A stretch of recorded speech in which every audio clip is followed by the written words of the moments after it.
سیدنا عمر رضی اللہ تعالی عنہ جلیل القدر ہستی ہیں جنہیں حضور علیہ السلام نے اللہ سے مانگ کے لیا۔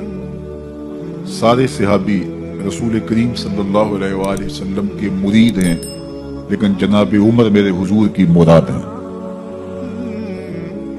39 لوگ جب اسلام لا چکے، 39ویں شخص حضرت امیر حمزہ رضی اللہ تعالی عنہ تھے، اور ان کا ایمان لانا مسلمانوں کے لیے بہت بڑی ڈھارس اور بہت بڑے حوصلے کا سبب و ذریعہ بنا۔ تو میرے حضور نے ہاتھ اٹھا لیے، کہا اے اللہ، ایک شیر دیا ہے امیر حمزہ، ایک شیر اور عطا کر دے، اب تیری مرضی، عمر بن خطاب دے دے یا عمر بن حشام دے دے۔ حضور دعائیں مانگ رہے اور یہ ہاتھ میں تلوار لیے غیظ و غضب سے بھرے ہوئے گھر سے نکلتے ہیں کہ بانی اسلام کا چراغ بجھا دینا ہے۔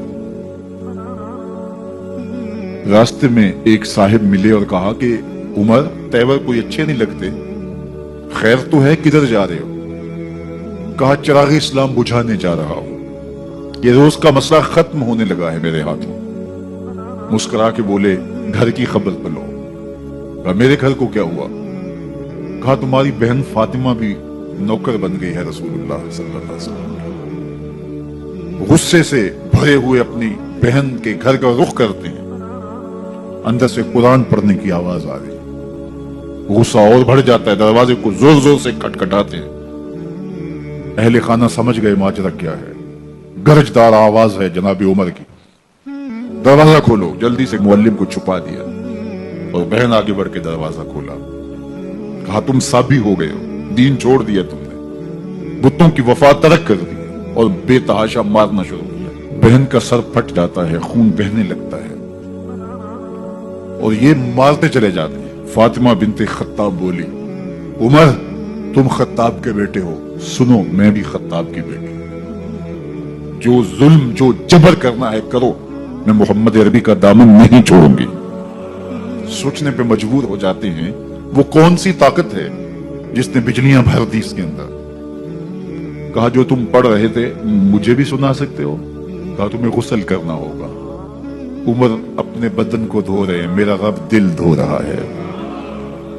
اتنے میں معلم بھی قرآن لے کر آ جاتے ہیں اور قرآن کی تلاوت ہونے لگتی ہے۔ طٰہٰ ما انزلنا علیک القرآن لتشقیٰ، 14ویں رات کے محبوب چاند، ہم نے قرآن اس لیے نازل تو نہیں کیا تھا کہ تم مشقت میں پڑ جاؤ۔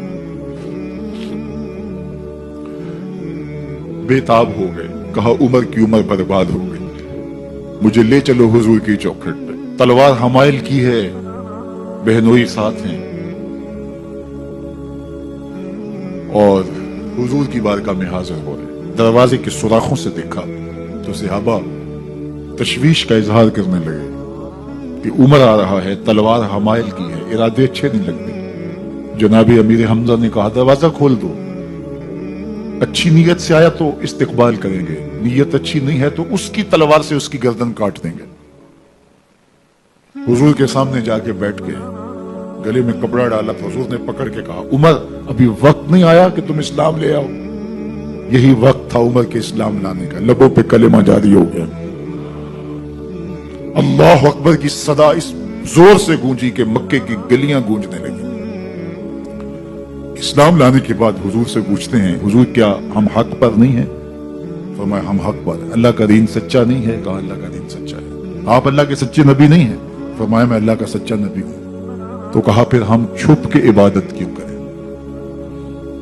اب مسلمانوں کی دو صفیں بنتی ہیں، ایک صف کی قیادت امیر حمزہ کرتے ہیں، دوسری صف کے آگے آگے عمر بن خطاب چلتے ہیں اور حضور درمیان میں ہیں، اور یہ ملکوتی قافلہ صحن حرم میں آ کے اعلانیہ عبادت کرتا ہے۔ حضرت عبداللہ ابن مسعود رضی اللہ تعالیٰ عنہ فرماتے ہیں عمر کا اسلام لانا اسلام کے لیے عزت کا سبب بنا، اسلام کے وقار کی علامت بن گیا۔